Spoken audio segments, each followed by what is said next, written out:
ኔጋ ሁሉ ጊዜ ነው የሚቆምብኝ አስቸግረኛል ከምር በጣም ምን ማድረግ አለብኝ ዶክተር ሁሉ ጊዜ ነው የሚቆምብኝ የምትለውን ነገር መጀመሪያ ማወቅ አለብህ ጧት ሁሉ ጊዜ ስለቆመ ችግር አለብህ ማለት አይደለም በግንኙነት ሁሉ ጊዜ ስለቆመ ወይም ለግንኙነት የሚያነሳሳህን ነገር ባየህ ቁጥር ስለሚቆም ማለት ነው ችግር አለብህ ማለት አይደለም የግንኙነት ፍላጎት በጣም ኤክሰስ ከመሆኑ የተነሳ ከሌተለት ተግባር ከስራ ከምናምን ከግንኙነት ውጪ ሌላ ነገር ማሰብ ሲያቅትህ ድረስ ወደ ግንኙነት ሱስ ውስጥ ማስገቢያት ከዛ ወደ ሴቶች ወደ ማጥቃት የሚያስገባ ከዛ በኋላ ሴጋ መምታት ሱስ ውስጥ የሚያስገባ ስለዚህ ከግንኙነት ውጪ ሌላ ነገር የማታስብ ከሆነ የዛን ጊዜ ሃይፐርሴክሹዋሊቲ ሲንድሮም እንለዋለን እሱን ማለት ነው እንደ አግባብነቱ የምንቀንስበት ህክምናዎች አሉ በተለይ ደግሞ ሆርሞን ላይ ያሉ ችግሮች በተለይ ቴስቶስትሮን በጣም ኤክሰስ ከሆነ ማለት ነው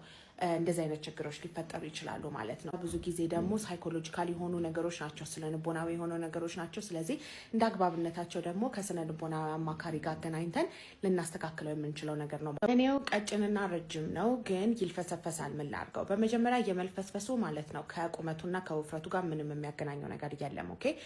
ቀጭን ብልት ስለሆነ የስንፈተ ወሲብ ያጋጥመዋል ወይም የመቆም ችግር ያጋጥመዋል ማለት አይደለም ቁመቱና ከውፍረቱ ጋር ከሆነ ይሄን ነገር ያነጻጸርከው ያለው ትክክል አይደለም ማለት ነው የሚልፈሰፈስበት ብዙ አይነት ምክንያቶች አሉ የብልት አለመቆም ችግር ተብሎ እንዲባል ማለት ነው ማሟላት ያለብህ ነገሮች አሉ አንደኛ ጧት ይቆማል ወይስ ለግንኙነት ብቻ ነው የሚልፈሰፈሰው የሚባለው ነገር አለ ስነ ልቦናዊ ነገር ነው ወይስ አካላዊ የሆኑ ነገሮች ሊኖርበት ይችላል የሚባለው ነገሮች የምንገመግምበት መንገዶች አሉ በተለይ ደግሞ ለግንኙነት ሲቆም ራሱ ጠንክሮ አይቆምም ወይ ከጨረስክ በኋላ ነው ወይ የሚልፈሰፈሰው ከመጨረስ በፊት ነው ወይ የሚልፈሰፈሰው ከሴት ብልት ጋር እንደተገናኘ ነው ወይ የሚልፈሰፈሰው ወይስ ከዛ በፊት ነው የሚባሉ ነገሮችን ታይተ ማለት ነው ከዛ በኋላ ደም ስር ላይ ነርቭ ላይ ሆርሞን ላይ ያሉ ችግሮች ሊሆኑ ይችላሉ እነሱን መተህ ቼክ ተደርገህ መታከም ትችላለህ ማለት ነው ቀድሜ እየጨረስኩ ተቸገርኩኝ ምን ይሻላል ማኪ ይላል